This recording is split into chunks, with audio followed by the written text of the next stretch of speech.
Bonjour! Les idées à retenir avec ce module, c'est ce que j'aimerais vous inviter à le concevoir comme ça, c'est que le travail, c'est les autres. On a beaucoup travaillé avec la planification personnelle, donc les gens gèrent bien leur agenda, font bien leur exercice de planification, de priorité et tout, mais les autres amènent des contextes qui peuvent nous stresser, nous sortir de notre zone de contrôle, qui vont menacer notre ego et notre planification. Ils vont amener différents éléments nouveaux dans ce qu'on avait prévu. Et donc, ça peut être des éléments qui vont jouer sur le stress et l'énergie. En résumé du module d'Eliane, donc il faut retenir de ce parcours sur la gestion du temps et des priorités qui mène à une bonne gestion de l'énergie, c'est le lien avec les risques psychosociaux, dont les facteurs de santé psychologique, de stress et d'anxiété et pouvant mener à la dépression sont des facteurs reliés principalement au temps au travail, le temps de travail et la charge de travail. Parmi les risques psychosociaux qu'on connaît ou qu'on va reconnaître dans ce module-là, on a au moins 3 des 5 facteurs qu'on peut identifier. Il y a celui de la charge de travail, charge physique ou charge mentale, mais ici, on va garder beaucoup la notion de charge mentale, l'autonomie décisionnelle et le soutien social, soit des collègues ou du supérieur immédiat. Donc, nécessairement, une fois qu'on pense le travail, la gestion du temps et des priorités dans un contexte avec ces facteurs-là, bien nécessairement, les autres viennent ajouter des facteurs de charge de travail. Donc, j'attends le travail de quelqu'un, je dois livrer le travail pour quelqu'un d'autre, nécessairement sur la notion euh, de l'autonomie décisionnelle. Plus on rajoute des gens dans la collaboration, plus on rend diffus la possibilité d'autonomie décisionnelle. On est dépendant de d'autres personnes pour décider.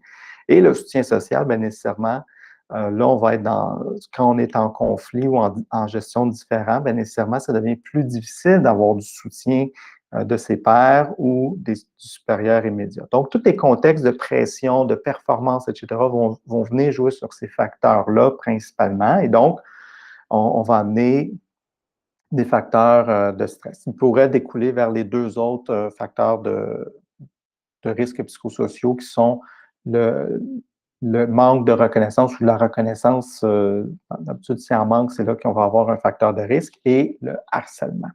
Harcèlement psychologique ou sexuel là, qui peut aussi découler de gestion différente sur les priorités et autres. Donc, quand les gens se sentent menacés, ils vont mettre de la pression qui peut ressembler à du harcèlement.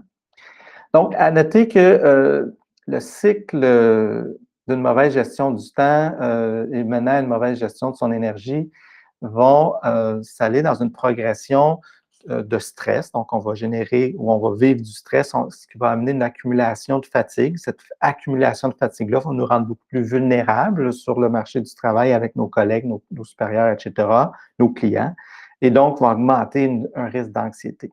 Et du risque d'anxiété, on va venir toucher les facteurs de compétence. Je vais me sentir moins bon, je vais me sentir moins autonome, je vais me sentir moins appartenir. Donc, la démotivation vient jouer aussi. Donc, mon énergie baisse et on engendre un cycle difficile à ce niveau-là. Plus l'anxiété va augmenter, bien, plus on risque de faire surgir des risques psychologiques, des facteurs d'épuisement, donc qui vont être générés par une mauvaise gestion, donc, comme j'expliquais, du temps et d'une mauvaise collaboration, de mauvaise interaction au travail. Donc, on va le voir dans d'autres modules où c'est important d'aller travailler sur les saines relations au travail. De là découle bien nécessairement ce qu'on a vu dans le module, à tout ce qui touche la gestion de l'énergie. Donc, on avait 4 niveaux d'énergie, si on veut, le physique, le mental, l'émotionnel et le spirituel. Donc, toute cette démarche-là dans votre gestion du temps et des priorités va être aussi d'intégrer cette notion-là de fatigue ou d'énergie, puis dire où sont mes fuites? Où sont mes fuites mentales? Où sont mes fuites physiques? Est-ce que j'ai bougé assez, pas assez? Où sont mes fuites émotionnelles? Quand on vit des différends ou des conflits, bien, nécessairement, ça joue contre le plan émotionnel et au final, le spirituel. Donc, qu'est-ce qui fait du sens? Est-ce que mon travail me fait encore du sens dans cette charge de travail-là, dans ces conditions relationnelles-là, etc., etc. Donc, ce sont des facteurs à observer par rapport à votre gestion de l'énergie.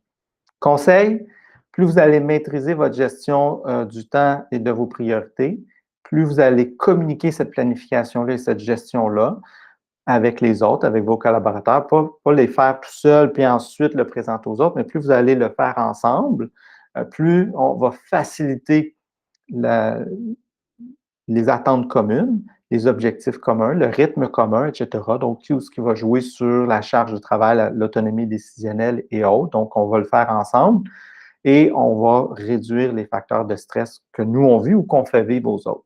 Et donc, on va mieux s'entendre et réduire les facteurs de risque psychologique, comme je le disais. Finalement, vous allez gagner de l'énergie parce que vous allez être moins en situation conflictuelle, vous allez vivre moins de différends avec vos collègues, votre supérieur, vos priorités, les actions collaboratives ben, vont être plus claires. Vous allez savoir pourquoi vous faites les choses pour vous, pour les autres. Donc, ça va être des éléments importants. Donc, dans cette planification-là, ce que je vous invite, c'est une planification souple, agile et bienveillante, donc qui va être recommandée. Parce que si c'est trop rigide, on va augmenter les facteurs de stress. Donc, une bonne planification avec souplesse, sachant que ça va bouger. Donc, c'est le côté agile et bienveillant, bienveillant envers soi, bienveillant envers les autres pour ménager notre énergie et rester dans une énergie positive. Bon travail.